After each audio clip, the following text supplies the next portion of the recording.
Yo, what up? Russ practically here, and 2023 has finally come to a close. This year has been a really good year for gaming, if you've been able to keep up. Like, I know it's been hard to. I've had my own trouble trying to keep up with everything that's coming out this year, but I managed to play a few things. So I decided, why not go through all the games that I played this year, and let's just see what my game of the year is this year. Now, at the time of recording this, it is literally like 3 hours before the new year hits. So by the time you see it, it'll already be 2024. But still, I can't see why I can't reflect on my year and see what was good, what was bad, and what my overall favorite was. And we're gonna start out with Hi-Fi Rush. So Hi-Fi Rush was an amazing game. This came out of literally nowhere.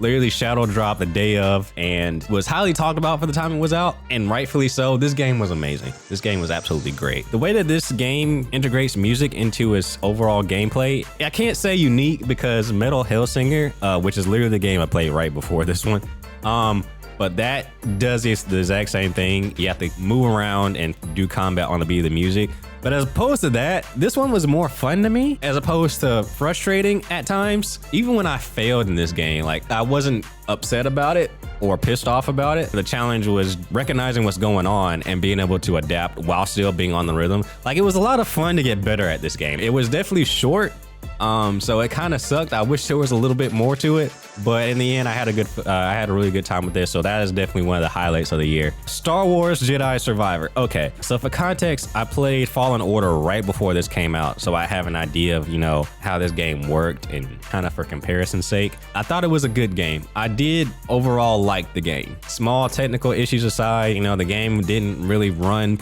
great in like wider areas. This was played on a PS5, by the way. The story was really good. I love the story. All the character performances, everything was good about that. Combat was fun. Finding all the cosmetic stuff and everything was nice.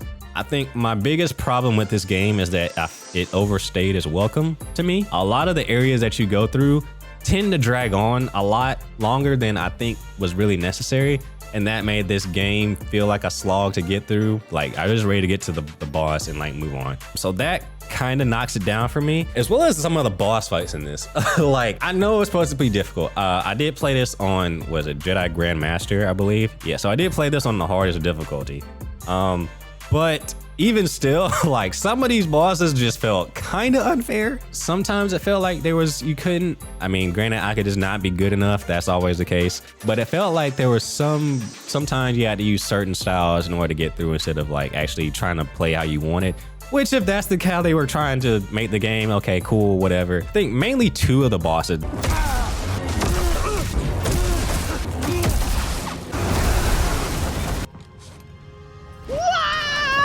The final one, oh my God, the final boss, his ass, the last dude can go kick rock somewhere, honestly. Other than that though, I felt like this game was really, really, really fun.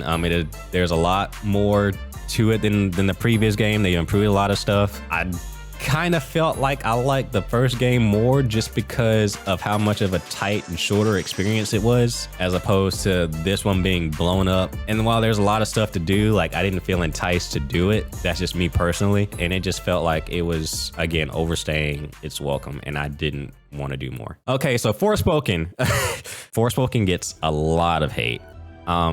Rightfully so. It's not the greatest game, critically speaking, objectively speaking, but me personally, I actually really enjoyed the game. The things they were really marketing for the game, which were the combat and the traversal, I feel like they really nailed those two. It always felt fun to me to actually do both.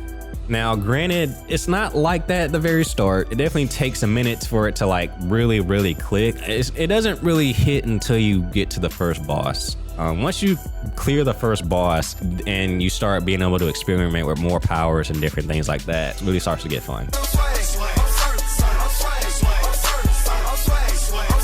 Granted, with all that being said, stories, of course, not anything special. I mean, it was entertaining enough for me to want to go through it. The performances, I mean, say what you want. It's a Japanese company trying to emulate New York slang, black New York slang at that. And the world is kind of dead. Not kind of, it is dead. Granted, there's a reason for that. But it's dead nonetheless. All the criticism about this game are definitely valid, but I still stand on the point that this game is actually a lot more fun than people give it credit for. if you can make it to the point where it really starts to open up itself to you. Yes, there you go. When it really starts to open itself up to you and you actually take the time to dive in what it's offering you. A lot of people didn't do that. A lot of people won't do that. I understand why. While it's probably not the best game of the year, I don't think it's absolute trash like people want to make it out to be. It is a game of really, really unrealized potential, if I had to say so. Final Fantasy 16. So Final Fantasy 16, I played a lot of, and I've done a video about. Literally just finished a DLC not too long ago. I'm gonna do a video on that. Overall, I like the game. I do like the game. Though reflecting on it, a lot of the experience was kind of boring and felt monotonous, especially if you're doing like not literally a completionist run, but you're kind of doing all that you can while doing the main playthrough, which I did. Like I completed every side quest that I could possibly do while going through the main story. And because of that, the pacing of this game really, really drags. So much so that it honestly put me to sleep, like maybe once or twice. And that's the biggest detriment to this game. While the set pieces and the action scenes and whatnot are like really, really high points, the low points really drag. And even leading to some other things. While the combat is nice early on and is a lot of fun, there's a point to where it starts to get repetitive. Unless you're like really experimenting with everything that you can do, you kind of start to fall into a pattern in every single encounter that you come across, and that just feeds into the tedium of playing the game. It just kind of starts to boil down to run here, talk to this person, run here, kill that, run here, get this, run back, talk to this person, or fast travel here, fast travel there, run to the point, whatever. There's a lot of traveling and talking and fighting. And it's an RPG, and I get that. At the same time, like if you're gonna be doing a lot of that, like I need it to be more interesting than what this game served up to us. The story for the first half was okay. Actually, like the first third of it was really interesting. Then the middle portion came, and the story elements that are revolved around the main action set pieces, those things are cool. But everything else that they're having you do in the lead up to that, again, is just kind of uninteresting and monotonous to do. And then you get to the end where everything kicks up a notch, and then it becomes really fun again. So that's the story with this game. It punches you right in the face at the start, and it's a lot of fun, and then it just drops. I do like this game. I do like it. But I will say some of the things that I feared about it when it was leading up to its release definitely came true. I can't say I was incredibly disappointed by it, because I kind of saw some things coming. But at the same time, like the fun I was having with it, the fact that I was having fun with it and then that fun kind of went away, I guess in that aspect was kind of disappointing. It kind of set itself up with high expectations, but wasn't able to manage that throughout the whole experience. Lies of P. Lies of P was a good game. I typically don't care to play these Soulsborne-like games. They don't really appeal to me. The only reason I really play Lies of P is because of the setting itself, which is Pinocchio, and I was intrigued to see what their take on it would be. And I gotta say, just kind of looking back on it, overall, I enjoyed my experience playing through this game. As frustrating as it was, I really enjoyed my experience playing this game. Some minor nitpicks. I think the game relies really, really heavy on the parrying mechanic, which still can be kind of tricky to get used to. And if you aren't good at it, you're gonna have a really tough time with this game. The game allows you to like kind of create your own way you want to fight, but the bosses don't allow you to do that. You can make whoever you want. Well, you can make whoever you want as long as it's Pinocchio, but you get the point. Like you can make whatever kind of build you want, but the bosses mainly, like the regular encounters are fine, but mainly the bosses, they allow you to experiment, but more often than not, there's a certain way you have to play in order to beat them. I can think of one right now. Excuse me. All right, Storm. Okay, Storm. What's good? Oh, she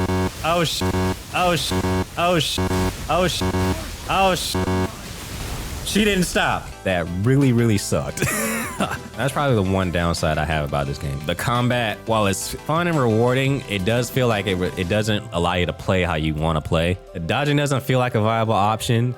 A lot of the great swords or the heavy hitting slow weapons don't feel like they're a viable option either, because most of the enemies move too quick for you to hit them. And 3, again, like I said, parrying is a necessity. Like if you can't parry, you're gonna have a really hard time. You might be able to get through some of the early stages, but the latter parts of this game, you're not. It's good luck.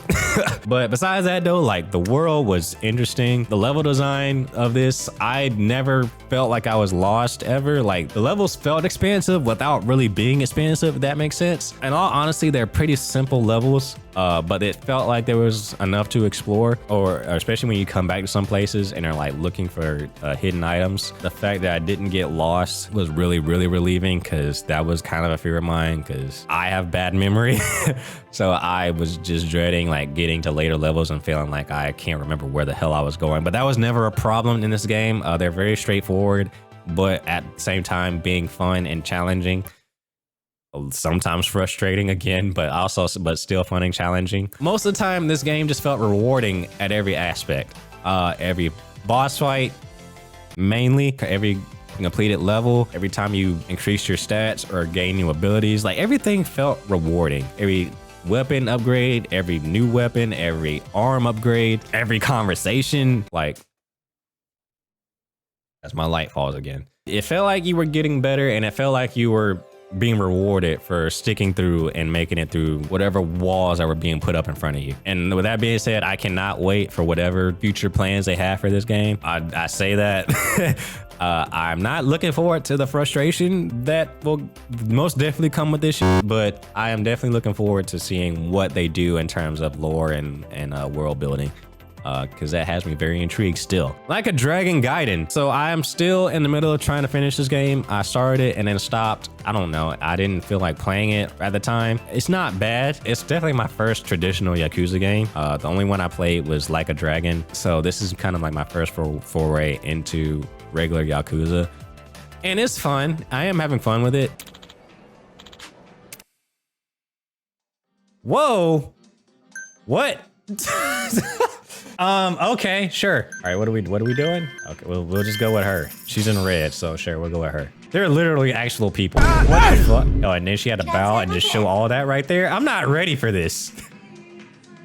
Why are you looking at me? Oh, really? I wouldn't know. I wouldn't know. I would not know. I can be your speaking partner. Oh, God. Maybe it's the fact that it's like jumping in like at the very end of Kiryu's story that's got me kind of thrown off. I don't know. It didn't grab me that much, so that's why I'm like still kind of stuck in the middle of it. I played like maybe I played it for like 9 hours. I want to go back and finish it before like Infinite Wealth comes out. That is a plan of mine. But yeah, I'm just having a hard time going back to it. And I don't really know what it is, because it's not a terrible experience. I can't even really say I had expectations for it, but yeah, it's just not hitting for me. So Spider-Man 2. All right, so we all know the Spider-Man 2 controversy, Game Awards, all that bullshit. Yeah. This game is great.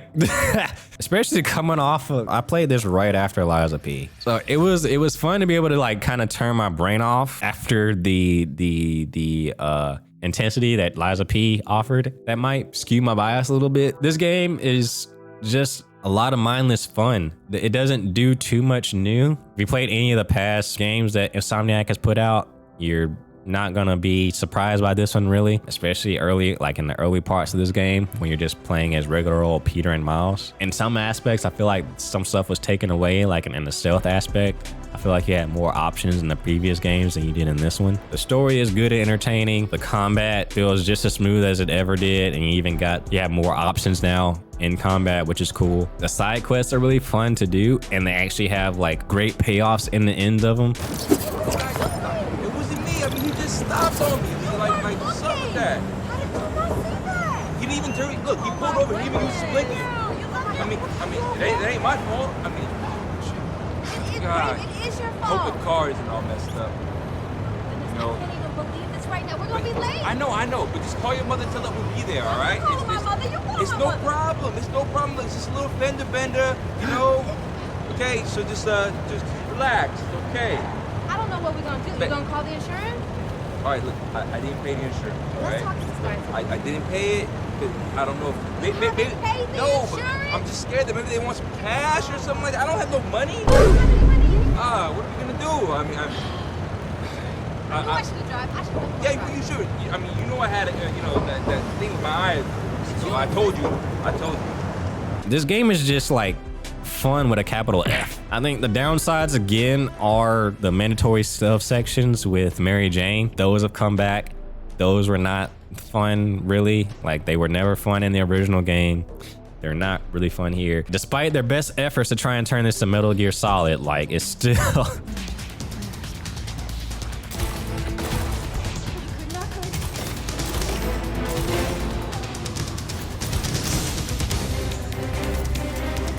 These are still not the moments I was looking forward to. As well as like all the forced story sections. While the story aspects were cool, like the fact that they're forcing me to walk around as Peter or Miles just to listen to stuff or just to look around. I didn't really care for those things either. And like I said, a lot of the early game has been there, done that, like fighting crime. A lot of the people that you fight in general, taking out bases and whatnot, all that's been done before. It's not till you really get to the symbiote part of the story where shit starts to hit the fan and it really starts to get a little bit more engaging with what you're doing. Like once you get the symbiote powers, like those are a lot of fun to use. And even when you're fighting the symbiotes, that in itself proves to be a challenge. Honestly, every time you fight them, the bosses aren't anything crazy, just from memory. I think Kraven is still not really an interesting villain. I feel like Kraven really didn't even need to be in this game, to be completely honest. Like, he doesn't really do anything. He's really just a catalyst for everything else, regardless. I still think this is a really fun game. Definitely, again, one of the better games I played this year. And yeah, for me, it's definitely up there. And there's a couple of other mentions that I kind of want to throw out there. I don't think these are like really like my game of the year per se, but I did play them and I thought they just, deserve some mention. The Crew Motorfest, I enjoyed my time with that quite a bit, more than I thought I would, honestly. Like, they're always pushing you towards an objective, and I think that went a long way for me, because I remember in Horizon just feeling like it's a giant ass map and I don't know what to do. Granted, maybe that can be looked at as a positive, like, oh, you can do whatever you want, but at the same time it can feel overwhelming because it's like, okay, what do I choose to do, like, honestly? And there's just a whole bunch of shit all over the map. Motorfest, I feel like streamlined it a bit, where you just select a playlist and you go from event to event,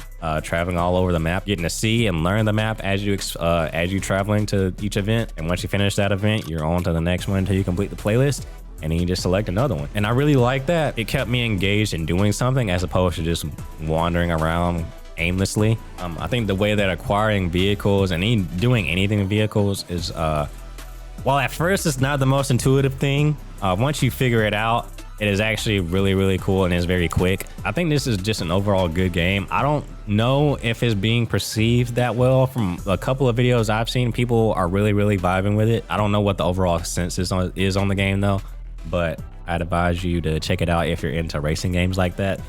And also, sticking with racing games, Hot Wheels Unleashed 2. I played that this year too, and that was a lot of fun. And while there are new mechanics, like there's more aerial mobility now, there's a way to like take out your opponents. Cars are split into different classes now, so there's more reason to use certain cars over others, as well as there's an actual story now. Yeah, while there's new stuff introduced, it is more of the same of the previous game, but at the same time, the previous game was really fun, and it's just more of that with more diverse track environments and all the things I just mentioned. So if you're into arcade racing games like that, I definitely suggest picking this one up and trying it out. I don't think you'll be disappointed. It's fun going through it's fun racing. It's fun going through all the challenges. It's fun collecting the cars too. Kind of reliving your childhood, like collecting the Hot Wheels cars at the store. I think this is a good racing game that should not be overlooked. But okay, so out of all the games this year, for me, I think it's between Lies of P, Spider-Man 2, and Hi-Fi Rush. Those are the games that I definitely had the most fun with playing this year. Lies of P just being the most frustrating out of all of them. Man, this is really hard to choose, honestly. Like, goodness gracious, I did not think it'd be this hard. It's hard to look back on Hi-Fi Rush because it's been so long. Like, I can't remember a lot of like the finer details of that game, but I do remember like my feeling when I was playing it. I remember quite a bit of what happened in Lies of P. And Spider-Man 2, like, honestly, I just don't want to pick Spider-Man 2 because everybody else is, and I just kind of want to be different, despite me really liking that game. Although I will say, say, like, I haven't gone back to it like I wanted to. I've definitely wanted to platinum it as I was playing it, but as time has gone on, I just haven't had the motivation to go back and do it. Like, I definitely had the motivation to go back and play like the other two and platinum them, but not so much the third time around with this one. So I don't know if that says something about the game or not. If I had to say, like, the game that gave me the most satisfaction getting through it was definitely Lies of P. Going through that game, as much as I was dreading every time I had to go to a new area and like a new challenge, like as soon as you overcome it, that sense of success and progression was just not like anything else I really had this year. So because of that, I think I'm gonna say Lies of P for me is gonna be my game of the year. Hi-Fi Rush is definitely a close second because Hi-Fi Rush is just a throwback, a feel-good throwback. But with that, it is the most unique game that came out this year, and that's what makes it sticks out. And Spider-Man 3, I think I'm gonna put in third just because that was just mindless fun. Everything in that game would just work like it was supposed to. Like, it didn't evoke me like really crazily like Lies of P did. It didn't challenge me like Lies of P did, or Hi-Fi Rush for that matter. It was just a good time. It was just a good time, and that's okay. You know, we need those games. So yeah, Lies of P is my game of the year this year. What was your game of the year this year? What all did you play this year? I'm curious. I wonder if a lot of you are gonna say Baldur's Gate 3 because, you know, Baldur's Gate 3 is 2023. What was your worst game this year? Actually, I'm curious about that. Yeah, let me know in the comments down below. Follow me on all socials. You can find links to that in the description. But anyway, appreciate you for making it to the end of my video. Go ahead and like, subscribe, and share the video. And I'll catch you guys in the next one. I'm Russ, practically out. Later.